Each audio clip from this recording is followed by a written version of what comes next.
Vamos dar uma olhada em uma famosa, a represa Hoover, em Nevada, e ver como ela funciona.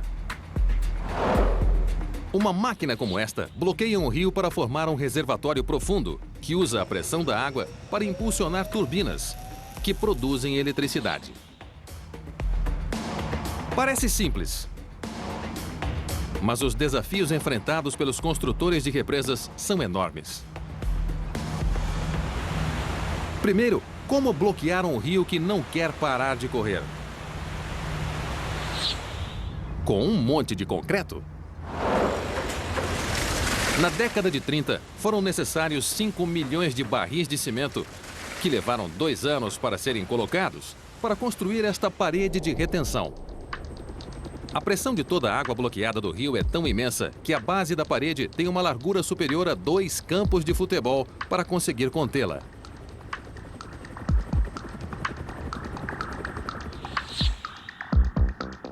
E a parede não é um bloco de concreto único, porque o concreto seca ou cura, emitindo calor.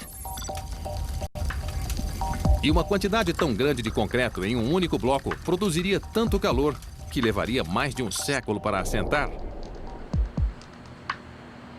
Por isso, a parede foi construída com uma série de blocos individuais, que esfriaram um por um após sua colocação.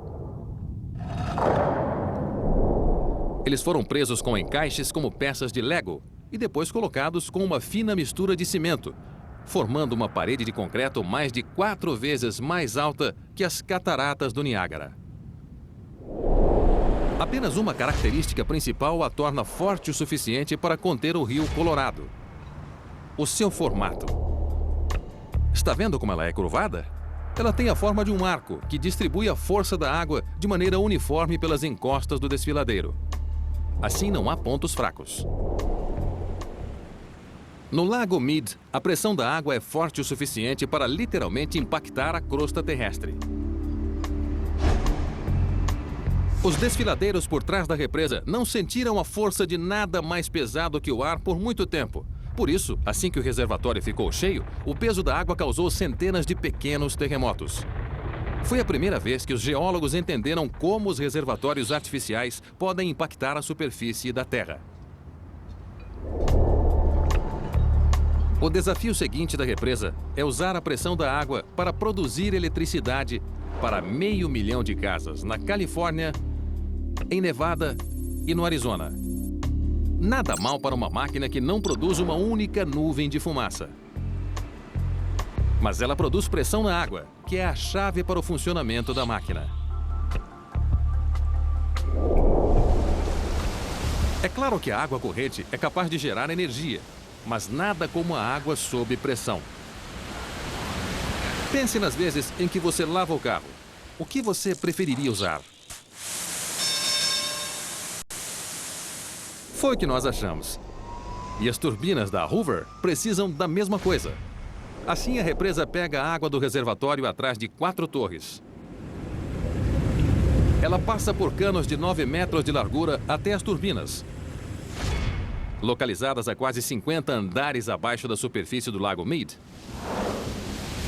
A água é impulsionada para baixo pela força da gravidade. Enquanto desce, a pressão da água aumenta. Quanto mais fundo você vai, mais forte é a pressão. Aqui embaixo, ela é gigantesca e chega a 145 mil quilos por metro quadrado. É como comprimir 2 elefantes em uma caixa de sapatos. A água pressurizada flui pelos túneis até esses canos afunilados. O efeito afunilado cria um jato d'água que impulsiona as turbinas da Hoover. Mas para gerenciar a produção elétrica da máquina, a água tem que ser controlada. Essas comportas abrem e fecham para mudar a quantidade de água que gira as turbinas. A água que corre por aqui é suficiente para encher 15 piscinas em apenas 1 segundo. Bem, as turbinas estão girando. Mas e agora? Como é que isto se transforma em eletricidade?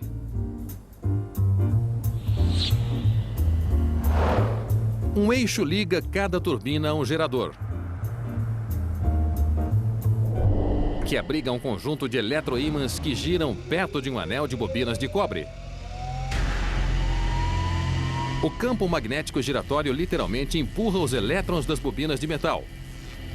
E é isto que cria a corrente elétrica.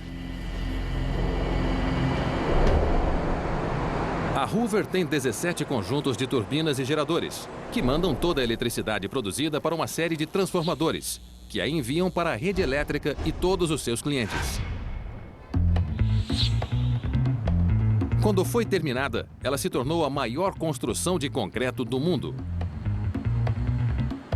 Os turistas que a visitam ficam maravilhados com seu tamanho e beleza. E nós pudemos ver como seu funcionamento é simples. É só bloquear a água, colocá-la em um buraco artificial, girar algumas turbinas e produzir eletricidade. Nada demais.